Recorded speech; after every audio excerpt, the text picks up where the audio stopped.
आप सभी को जय मसीह की। प्रभु आप सभी को बहुत आशीष दे। एक छोटा सा क्वेश्चन है, सोच कर देखना। ये प्रभु के आत्मा ने वचन से सिखाया। जब उस वचन को पढ़ता हूँ तो मन में आता है।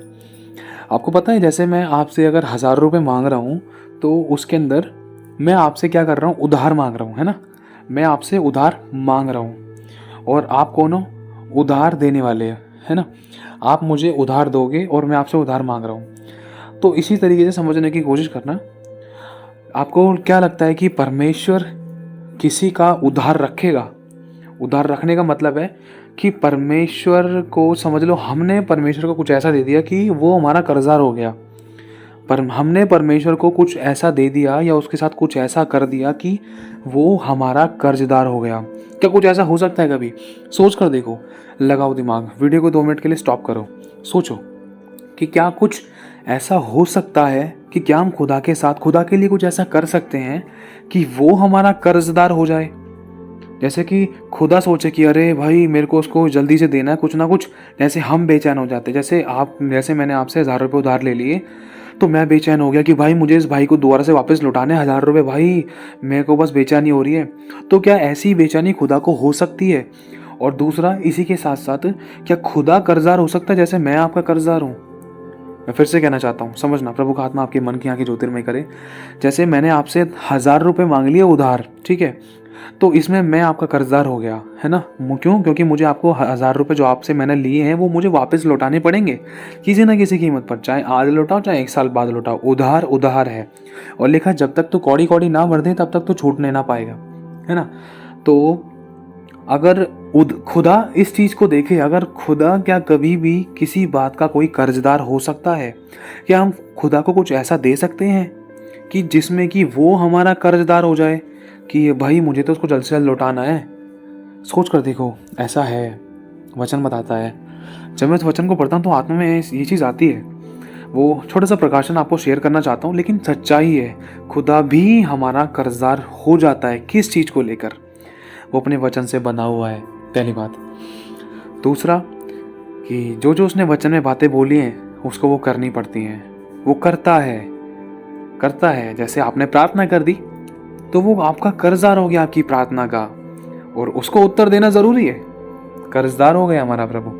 और इसी के साथ साथ लिखा है, जो कंगाल पर अनुग्रह करता है, जो कंगाल के लिए अपनी मुट्ठी को खोलता है, जो कंगाल को रोटी दे रहा है या उसको वचन सुना रहा है। रोटी के साथ साथ सबसे पहले परमेश्वर का वचन उसको दे रहा है, उसको बता रहा है यीशु मसीह के बारे में कि यीशु मसीह पाप क्षमा करता है, स्वर्ग का रास्ता है, यीशु मसीह उद्धार करता है, वही स्वर्ग लेकर जा सकता है, वही बड़ी बड़ी ब्लेसिंग्स दे सकता है। या फिर कोई भी व्यक्ति कंगाल को किसी प्रकार से अपनी रोटी में से दे रहा है, अच्छे कपड़े दे रहा है, तो इसका मतलब ये है कि वो परमेश्वर को उधार दे रहा है। क्योंकि ऐसा वचन कहता है, नीति वचन में लिखा है कि जो कंगाल पर दया करता है, कंगाल पर अनुग्रह करता है, वो यहोवा को उधार देता है। यहोवा को उधार देता है। और ऐसा लिखा है कि परमेश्वर किसी का कर्जदार नहीं और प्रभु में किया गया परिश्रम व्यर्थ नहीं। अगर आप एक कंगाल को, चाहे मैं कह रहा हूँ एक रोटी खिला रहे हो, कंगाल को आप चाहे एक छोटी सी कोई, चाहे रुमाल ही दे रहे हो, चाहे एक जोड़ी जुराब ही दे रहे हो, तब भी परमेश्वर आपका कर्जदार हो जाएगा। जब तक वो आपको 2 जोड़ी जुराब से या 1 जोड़ी जुराब से, जब तक वो आपको आपकी ज़रूरत की ब्लेसिंग से ब्लेस ना कर दे, जो आपके लिए ठीक है। ये नहीं कि जो आप गाड़ी बंगला रोटी कपड़ा कोठी बंगला मांग रहे हो, या कुछ ऐसी रोटी कपड़ा मकान मांग रहे हो, कुछ ऐसा मांग रहे हो जो मतलब बहुत अलग ही है, या कुछ ऐसा जहाज मांग रहे हो, या कोई ऐसी वस्तु मांग रहे हो जो आपके लिए घातक हो सकती है, जिसके बारे में नॉलेज नहीं है, जिसके कारण आप नुकसान उठा सकते हैं, या किसी की गिनती घट सकती है, किसी की जान जा सकती है। तो खुदा वो चीज़ नहीं देता। खुदा वो देता है जो हमारे लिए अच्छा होता है। खुदा में वो नहीं देता जो हमको अच्छा लगता है। तो जैसे आपने किसी को रोटी खिला दी, मान लो आपने मुझको रोटी खिला दी, तो परमेश्वर है ना, इसमें आपका कर्जदार हो गया। क्यों? क्योंकि मेरे अंदर परमेश्वर का आत्मा है। जैसे आपने किसी कंगाल को या किसी अनाथ और विधवा को, जो किसी लाचार व्यक्ति को रोटी खिला दी, उसके लिए हाथ बढ़ा दिया, मुट्ठी खोल दी, धन को लेकर या कुछ खाने पीने को लेकर, उसकी प्यास बुझाने को लेकर, या उसको कुछ बेस्ट पहनाने को लेकर, या उससे 4 बातें करने को लेकर, उसका दुख के हल्का करने को लेकर, तो इतनी सी बात में ही परमेश्वर आपका कर्जदार हो जाएगा। कि जो कंगाल पर अनुग्रह करता है, कंगाल पर जो दया करता है, कंगाल के लिए अपनी मुट्ठी खोलता है, तो वो परमेश्वर को उधार देता है। तो अगर आप लोग एक रोटी दे रहे हो किसी कंगाल को, तो समझ लो आपने परमेश्वर को उधार में दे दी, और परमेश्वर आपका एक रोटी का उधार जरूर चुकाएगा, चाहे वो पूरा आटे का बंडल देकर, चाहे वो किसी भी तरीके से पूरे खत्तों को भर के, चाहे वो किसी ना किसी तरीके से। अगर आप कोई बीमारी थी तो उस बीमारी को ठीक करके, ज़रूरी नहीं है कि वो रोटी को रोटी की तरीके से चुकाए, वो किसी भी तरीके से चुका सकता है। अगर आपको शांति चाहिए तो आपको शांति के रूप में ब्लेस करेगा। जो भी उस समय उस पल आपकी ज़रूरत है तो उसके अनुसार वो आपको आपका उधार चुका कर देगा। जितना आपने बोया है उससे कहीं गुना ज़्यादा, क्योंकि हमारा परमेश्वर सीमित नहीं है। वही आदि, वही अंत है, वही अल्फा और ओमेगा है, वही शुरुआत है। और ये परमेश्वर का कोई छोर नहीं है। समझना इस बात को, परमेश्वर सारे भंडार उसके हैं और उसके भंडारों का कहीं अंत नहीं है, कोई अंत नहीं है। तो जब वो आपको देगा तो वो आपके ऊपर उड़ेल देगा, ताकि आप में से दूसरे लोग ब्लेस हो आपकी ज़िंदगी में से, ताकि जो आशीष आप पा रहे हो उससे कहीं गुना ज़्यादा आप उड़ेलने वाले बनो, ताकि परमेश्वर के नाम की महिमा प्रकट हो। अरे ये व्यक्ति कितना अच्छा है, इसका प्रभु कितना भला है, इसको आशीषित करता रहता है। लेकिन उसका भी कारण है, जो कंगाल पर अनुग्रह करता है वो परमेश्वर को उधार देता है। लेकिन एक तरफ यह भी लिखा है नीति वचन में और उसके 17वें अध्याय में आप पढ़ सकते हो कि जो कोई कंगाल पर या कोई ऐसा दरिद्र व्यक्ति है जिसके पास रोटी कपड़ा मकान नौकरी बिजनेस नहीं है, जो घाट घाट का पानी पी रहा है, जो कूड़ा उठाता है, जो कूड़ा बीनता है, जिसके सर पे छत नहीं है, जो ऐसे व्यक्ति की निंदा करता है, मजाक उड़ाता है, उनको हल्के में लेता है या उनकी निंदा करता है, उनकी बुराइयां कर रहा है, तो ऐसा लिखा है वो उसके कर्ता की निंदा करता है।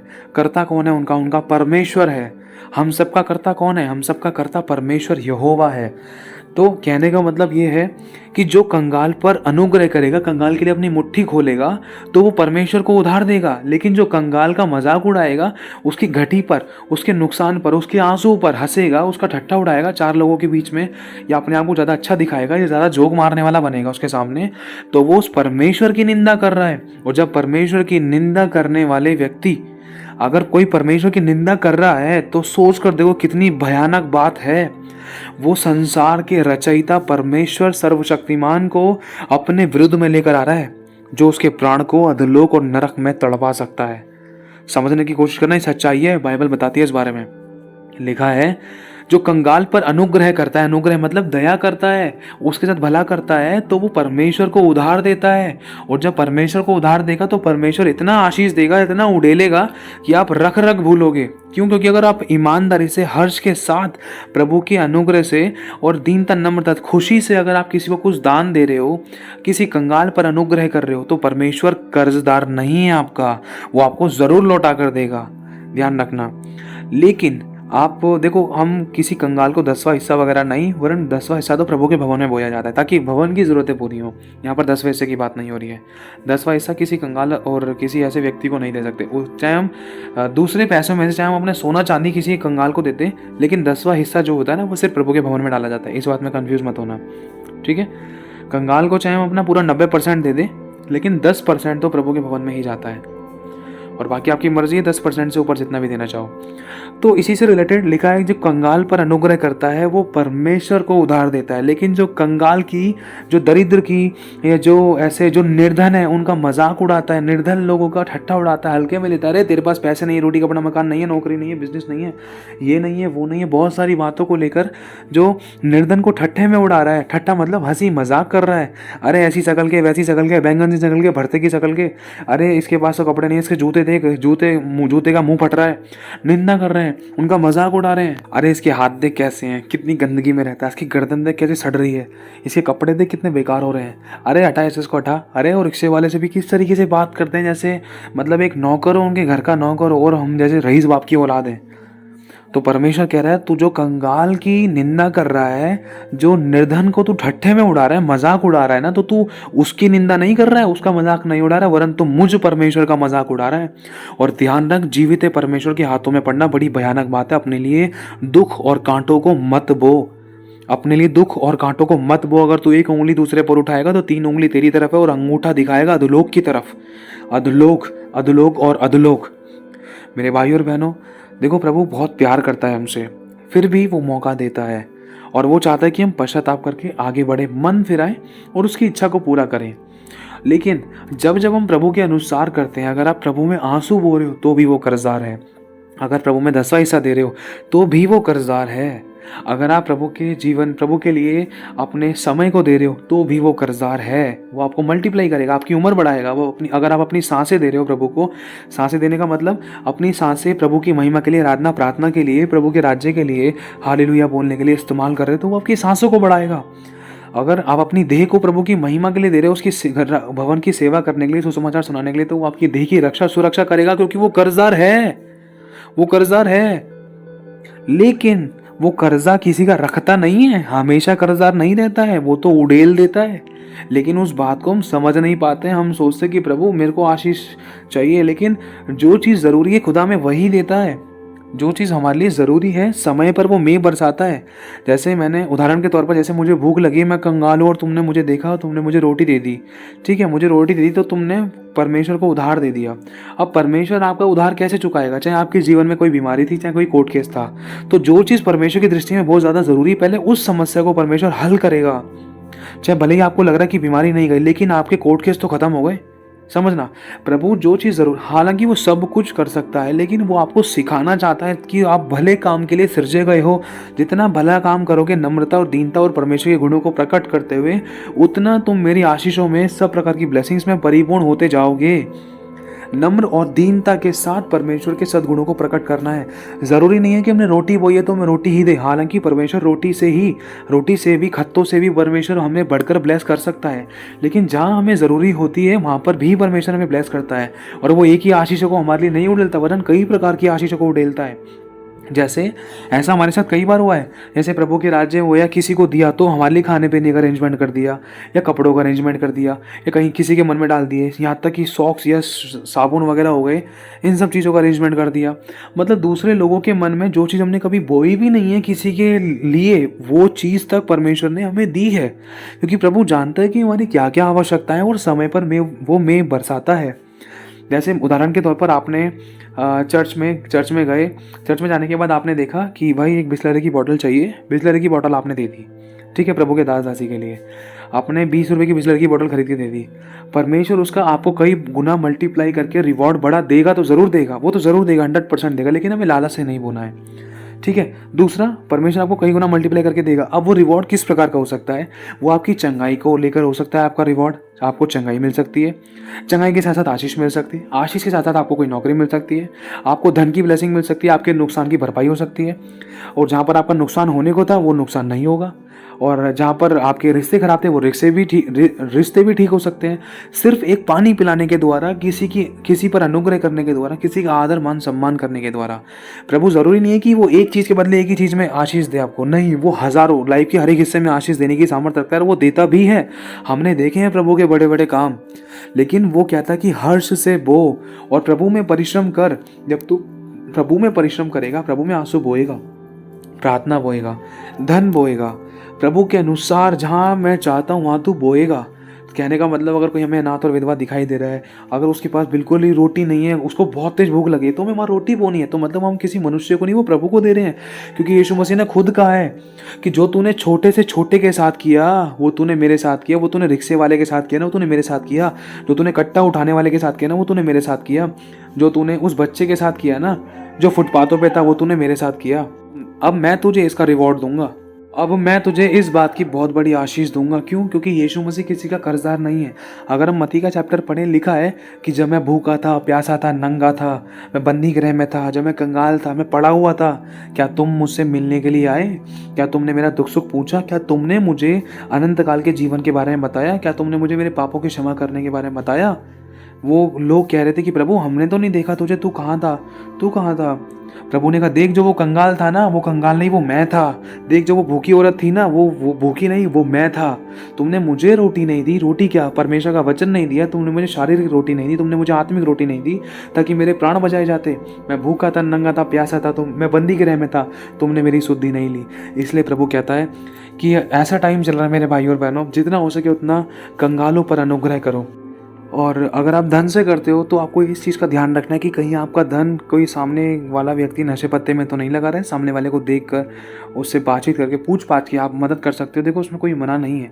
लेकिन हमें ये भी ध्यान रखना है कि जो हम धन किसी ऐसे कंगाल व्यक्ति को दे रहे हैं, कहीं वो उसका गलत इस्तेमाल तो नहीं करेगा। हमें भलाई के चक्कर में कहीं किसी के पाप का कारण नहीं बनना है, किसी की मृत्यु का, किसी के शरीर को खराब करने का कारण नहीं बनना है। ठीक है, मना नहीं है, प्रभु चाहता है कंगाल पर अनुग्रह करो, लेकिन सोच समझ कर। कई बार शैतान भी काम करने की कोशिश करता था। दूसरा, जैसे कि आप चाहो तो किसी कंगाल को रोटी दे सकते हो, क्योंकि ठंड का टाइम है और आप लोगों को कोई दिखाई देता है तो एक जोड़ी सॉक्स खरीद लिया, कोई हैंकी खरीद लिया, 2 रुमाल खरीद लिए 20-20 रुपए के। अगर आप वो सोच कर ये सोचोगे ना कि प्रभु मैं किसी मनुष्य को नहीं दे रहा, मैं आपको दे रहा हूँ, मुझे पता है आप मुझे ब्लेस करेंगे प्रभु, इसके द्वारा आप मुझे बढ़ाएंगे। आज मैं इतना दे रहा हूँ, मैं विश्वास करता हूँ आप मेरी हदों को बढ़ाएंगे कि मैं आगे और देने वाला बन जाऊँ और मैं देने भी पाऊँ। आप कमिटमेंट मत करना कि मैं इतना दूंगा उतना दूंगा। ठीक है, ऐसी प्रकार की कोई वाचा मत बांधना, कोई प्रॉमिस मत करना। सिर्फ इच्छा रखना, प्रभु मैं और अच्छे से करना चाहता हूँ, और अच्छे से करना चाहता हूँ। अभी सिर्फ मैंने सॉक्स बांटे हैं, प्रभु मैं ग्लव्स बांटना चाहता हूँ साथ में, प्रभु मैं हैंकी बांटना चाहता हूँ, प्रभु मैं मफलर बांटना चाहता हूँ, प्रभु मैं टोपा बांटना चाहता हूँ। जो जो आपको लगे प्रार्थना करो उस बात के लिए, प्रभु आपको मुहैया करेगा, धन का इंतजाम करेगा, आपकी ज़रूरतें भी पूरी होंगी, बहुत सा वचन भी पाएगा, आपके घर की ज़रूरतें भी पूरी होंगी, आपके पास रखने के लिए भी बहुत होगा, देने के लिए भी बहुत होगा। ठीक है, आप अगर प्रभु की महिमा के लिए इस बात को सोचोगे ना तो प्रभु आपकी सोचों पर आशीष देगा। अभी कुछ दिन पहले की मैं आपको गवाही देता हूँ। अभी एक्चुअली कुछ मैं आपको शॉर्ट में बताना चाह रहा हूँ। कुछ भवन की कुछ ज़रूरत थी, परमेश्वर के भवन में कुछ चीज़ों की ज़रूरत थी। तो मेरा दिल है ना बहुत इस चीज़ के लिए थोड़ा कुचल सा गया कि प्रभु मैं करूँ तो कैसे करूँ। प्रभु कुछ इंतज़ाम, जैसे उदाहरण के तौर पर बस मैंने खुदा की महिमा के लिए, खुदा के राज्य के लिए, खुदा की महिमा के लिए, खुदा के भवन के लिए कुछ सोचा ही था। हालांकि वो भी करा नहीं मैंने, बस बैठे बैठे सोचा ही कि प्रभु मेरी इच्छा है कि मैं ऐसा करना चाहता हूँ, लेकिन तेरी मर्जी पूरी हो। लेकिन मैं प्रभु तुझसे मांगता हूँ तेरी मर्जी पूरी हो, तेरी इच्छा पूरी है। मेरी इच्छा है प्रभु, क्या ऐसा हो सकता है? बस मैंने इच्छा रखी थी मेरे भाई मेरी बहन, परमेश्वर ने मांगने और सोचों से कहीं ज़्यादा बढ़कर ब्लेस कर दिया। मैं कह रहा हूँ कि मेरे को इसके लिए कोई परिश्रम नहीं करना पड़ा। मेरे को परमेश्वर ने शायद गवाही 2-3 घंटे के अंदर गवाही बना दी थी और प्रभु ने मुझे बहुत बड़े अमाउंट से ब्लेस किया, जो मैंने ज़िंदगी में सोचा भी नहीं था। कि बस परमेश्वर के इस महिमा के काम के लिए, प्रभु के भवन के लिए, प्रभु की महिमा के लिए या भलाई के कामों के लिए अगर मैं प्रभु तुझसे मांग रहा हूँ, तेरी इच्छा के अनुसार मांग रहा हूँ, वो भी बिना कमिटमेंट करे, बिना प्रॉमिस करे, बस मैं इच्छा रखता हूँ कि जितना हो सके उतना करना। लेकिन फिर भी परमेश्वर मैंने तो कुछ करा भी नहीं, बिना कुछ करे ही तूने मेरी सोचों को जान लिया और मेरी सोचों पर भी तूने इतनी आशीष उड़ेल दी कि मेरा अकाउंट बैंक बैलेंस बढ़ा दिया। ये सच्चाई है और हमें लालच से नहीं करना है, बस प्रभु की महिमा के लिए करोगे तो प्रभु जरूर देगा। वो कर्जदार नहीं है, क्योंकि लिखा है कि देख आज मेरा भवन उजाड़ पड़ा है और तुझे अपना घर भरने की लगी है। अगर आपके दिल में बोझ होगा ना खुदा के लिए, तो बस आप सोचोगे वो आपके घर के साथ साथ वो खुदा के भवन को भी बनाएगा। खुदा अपने भवन के साथ साथ आपको इस्तेमाल करते हुए वो आपके घर को भी बनाएगा। लालच नहीं करना है। देखो सिर्फ परमेश्वर ने दाऊद से पूछा था कि दाऊद मैं तुझसे एक बात बोलूं। परमेश्वर ने दाऊद से कहा कि देख दाऊद, मैं पुराने समय में मैं छावनी में आया जाया करता था, तंबू में आया जाया करता था, लेकिन मैं थोड़ा घर को लेकर सोचा था, क्या तू मेरे लिए घर बनवाएगा? मेरे को जब वो बात पढ़ता ना तो मेरे दिल को छू लेती है वो बात कि उस सर्वशक्तिमान परमेश्वर ने दाऊद से बोला कि तू मेरे लिए क्या कोई भवन बनवाएगा कि जिसमें मेरी उपस्थिति लगा करे, जिसमें मेरी उपस्थिति रहा करे, जिसमें वो वाचा का संदूक वगैरह रखा जाए। मतलब बहुत सी चीज़ों को लेकर कह सकते हैं। लेकिन परमेश्वर ने दाऊद से कहा, हालांकि दाऊद ने हाँ भी नहीं बोला, इतने में परमेश्वर ने दाऊद को क्या, दाऊद के वंश तलक को इतनी बड़ी बड़ी आशीषें दे दी। जब उन आशीषों को पढ़ते हैं ना तो आंखें फटी की फटी रह जाएंगी मेरे भाइयों बहनों। हालांकि दाऊद ने हाँ नहीं बोला कि हाँ प्रभु मैं बनवाऊंगा। परमेश्वर ने दाऊद से सिर्फ पूछा ही था और पूछने में ही परमेश्वर ने दाऊद के ऊपर अपनी आशीषों को उड़ेलना शुरू कर दिया। और फिर उसके बाद दाऊद से कुछ गलती हो गई। दाऊद से परमेश्वर ने कह दी, नहीं दाऊद अब तू मेरा घर नहीं बनाएगा क्योंकि तुझसे पाप हो गया, अब तेरा बेटा मेरा घर बनाएगा, मेरा भवन बनाएगा। फिर सुलेमान ने परमेश्वर का भवन बनाया। तो कहने का मतलब यह, जब हम खुदा की महिमा के लिए कुछ सोचते हैं ना और इच्छा रखते हैं, कमिटमेंट नहीं, कमिटमेंट कभी भूल कर भी मत करना कि प्रभु मैं तेरे भवन में माइक डलवा दूंगा, माइक दे दूंगा या स्पीकर दे दूंगा, एलईडी लगवा दूंगा, कुछ भी मत बोलना, खामखा फंसना मत। इसलिए मैं कहना चाह रहा हूँ, आप तो कहीं उतावली में दौड़ कर, उतावली में सोच साच कर कहीं बड़ी कमिटमेंट मत कर बैठना जिसको तुम पूरा भी ना कर पाओ। क्योंकि शैतान इन कमिटमेंट्स को जानता है, क्योंकि बहुत से लोगों ने कमिटमेंट की है और अपनी कमिटमेंट के कारण वो फंस गए थे। और लिखा है जब तक तू कौड़ी कौड़ी ना भर दे तब तक तू इस जहां से छूटने ना पाएगा। इसीलिए, और लिखा है मन्नत मन्नत मांगकर पूछ पाछ करने वाला व्यक्ति फंदे में पड़ता है। और लिखा है मन्नत मांगकर जो इंसान पूछ पाछ करता है, इससे बढ़िया ये है कि मन्नत को ना मांग। प्रभु साफ कह रहा है, बस प्रभु चाहता है कि इच्छा रख। प्रभु कहता है कि इच्छा रख, तेरी इच्छा को पूरा मैं करूंगा। आप इच्छा रखो कि प्रभु मैं, मेरी इच्छा है कि जितना मुझसे बन पड़े मैं कुछ अच्छा करना चाहता हूँ, कुछ अच्छा करना चाहता हूँ। चाहे मैं कह रहा हूँ आप एक 10 रुपये वाला गिलास भी खरीद के लाकर रख दोगे ना प्रभु के भवन में, बिना कमिटमेंट करे, खुदा उस पर भी आपको बहुत ऐसे ब्लेस करेगा, आशीष देगा, उडेल देगा आपके ऊपर। क्यों? क्योंकि आपने हर्ष से इच्छा रख के, चाहे आपने एक सुई से लेकर जहाज तक, आप कुछ भी परमेश्वर के राज्य में अगर आप इच्छा के साथ खुशी से करोगे ना, सुई के मुताबिक भी, एक कहने का मतलब एक प्लग लगाने के लिए भी 10 रुपये का जो प्लग आता है वो भी लगाने के लिए भी, लाकर रखने के लिए 10 रुपये की टेप के लिए भी, तो परमेश्वर उसमें भी कर्जदार नहीं है। क्यों? क्योंकि आपने खुदा के भवन के लिए सोचा। जैसे ही आपने सोचा तो परमेश्वर ने आपकी घर की जरूरतों को पूरा करने के लिए और लोगों को खड़ा कर दिया। ऐसा हमारे साथ हुआ है, वरना आज तक होता है, आज तक होता है। बस हम तो बैठे बैठे सोचते हैं, हालांकि करने का स्टेप भी नहीं बढ़ाया, उससे पहले ही प्रभु में ब्लेस कर देता। देख तूने सोचा ना, उससे पहले ही देख मैंने तुझे ब्लेस कर दिया, आशीषित कर दिया, उसको मैंने बेचैन कर दिया, वो तुझे देने आ रहा है, वो तेरे अकाउंट में डाल रही है बहन, वो भाई तेरे अकाउंट में डाल रहा है। इस चीज़ में एक बात हमें खासकर ध्यान रखने की, हमें कुछ भी बोझ से नहीं करना है तो हर्ष से करना है। बोझ का मतलब होता है कि पत्थर रखना, अरे भाई करना है तो करना ही पड़ेगा, बोला है तो अब करना ही पड़ेगा, चाहे हो या ना, उधार लेकर करना ही पड़ेगा, मेरे मुंह से कमिटमेंट निकल गई भैया। प्रभु कैसा ग्रहण करता है? प्रभु करता है हर्ष से, बोने वालों से वो प्रसन्न होता है। इसीलिए कभी उतावली में मत दौड़ना, जोश जोश में कभी आकर कमिटमेंट मत कर देना कि प्रभु मैं तेरे भवन में ये करा दूंगा, इसको ये दूंगा, उसको वो दूंगा, नाथों में ये मदद करूंगा, विधवाओं के लिए ये करवाऊंगा, वो करवाऊंगा। नहीं, आप इच्छा रखो, प्रभु मेरी इच्छा है कि मैं ऐसा करना चाहता हूँ, बाकी आपकी मर्जी पूरी हो। आप इस तरीके से प्रार्थना करके प्रभु से बोलोगे तो आपको जरूर देगा, जरूर देगा, जरूर ब्लेस करेगा और जरूर उठाएगा। लेकिन उसके साथ साथ आपको चलना भी पड़ेगा उस ब्लेसिंग को पाने के लिए, उसके साथ ईमानदार भी रहना पड़ेगा उस आशीष को अपनी जिंदगी में देखने के लिए, उस बड़े काम को अपने जीवन में देखने के लिए। ये नहीं कि हम बोलकर हट गए लेकिन दोबारा से पाप में लिप्त हो गए और ऐसे काम कर रहे हैं जिसमें कि बाप खुश हो ही नहीं सकता है, तो बाप वो जिम्मेदारी, वो ब्लेसिंग्स कैसे देगा? ठीक है, इस बात का हमें ध्यान रखना है। तो बस ये इतना कहना चाहता हूँ कि ऐसा समय चल रहा है, इस समय जितना हो सके उतना कंगाल पर अनुग्रह करने की हमें कोशिश करनी। खासकर सबसे पहले प्रभु का वचन उन लोगों को ज़रूर सुनाना जिनको नहीं पता कि यीशु मसीह पाप क्षमा करता है, वही चंगा करता है, वही छुटकारा देता है, उद्धार करता है, उसने पूरे जगत के लिए अपनी जान दी है और यीशु मसीह अनंत काल का जीवन दे सकता है। ये सुसमाचार है और वो मुर्दों में से जी उठा है और वो बहुत जल्द आने वाला है। तो मेरे भाई और बहनों, उन बातों का खासकर ध्यान रखना। एक बात और कहना चाहता हूँ, लिखा है कि जो कंगाल पर अनुग्रह करता है वो परमेश्वर को उधार देता है। और दूसरी तरफ यह लिखा है, जो कंगाल, निर्धन या किसी दरिद्र व्यक्ति की बातों का मजाक उड़ाता है, किसी दरिद्र व्यक्ति या कंगाल या निर्धन व्यक्ति को ठट्ठों में उड़ाता है, उनका मजाक उड़ाता है या उनके साथ गलत बर्ताव करता है, तो वो परमेश्वर की निंदा करता है, उसके कर्ता की निंदा करता है। क्यों? क्योंकि हर एक कंगाल व्यक्ति के साथ भी एक स्वर्गदूत है जो सब कुछ लिख रहा है कि उस कंगाल को किसने क्या दिया, कंगाल को सुसमाचार सुनाया या नहीं सुनाया, कौन उसके सामने से निकल गया, किसने उसको पूछा नहीं, किसने उसको दुख में देखा, किसने उसको जाना नहीं, सब लिख रहा है, वो सब लिख रहा है।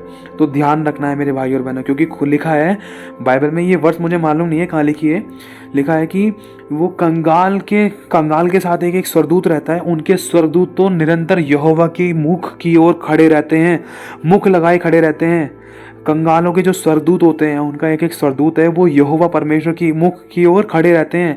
जैसे मान लो मैं कंगाल हूँ, आपने मेरे को सताया, तो मेरा जो स्वर्गदूत है ना वो परमेश्वर की मुख की तरफ खड़ा रहेगा बोलने के लिए कि परमेश्वर देख देख, इस तेरी बेटी के साथ, इस तेरे बेटे के साथ देख क्या गलत हुआ है, देख क्या गलत हुआ है, गलत करने वाला कौन है, प्रभु तू देख। समझना इस बात को, क्योंकि मेरे भाई और बहनों, हर एक व्यक्ति के साथ एक स्वर्गदूत रहता है, वो सब लिखता है। तो बस इतना कहना चाहता हूँ, अगर जो गलती हो गई है क्षमा मांगकर पश्चाताप करके आगे बढ़ना। हम में से कोई परफेक्ट नहीं, मुझसे भी बहुत सी गलतियाँ हुई हैं, जिनको सुसमाचार नहीं दे पाता, जिनको नहीं दिया, जहाँ से अगल बगल से निकल गया। तो बस एक छोटी सी प्रार्थना करने की कोशिश करना, क्योंकि मैं भी यही करने की कोशिश करता हूँ कि प्रभु देख, मैंने तो नहीं दिया, मैं नहीं दे सका, नहीं दे पाया, जो भी बात थी, कि प्रभु बस मैं चाहता हूँ तेरे किसी स्वर्गदूत को भेजकर तेरा सुसमाचार प्रचार उस व्यक्ति को मिलने पाए, तेरा सुसमाचार उस व्यक्ति को मिलने पाए, ताकि उसका प्राण नरक से बचे, वो उद्धार पाए और वो विश्वास वास करे तो उसमें बना भी रहे। एक छोटी सी प्रार्थना की जाती है और सच में प्रभु काम करता है। तो मेरे भाई और बहनों, प्रभु आशीष दे आप सभी को। जय मसीह की।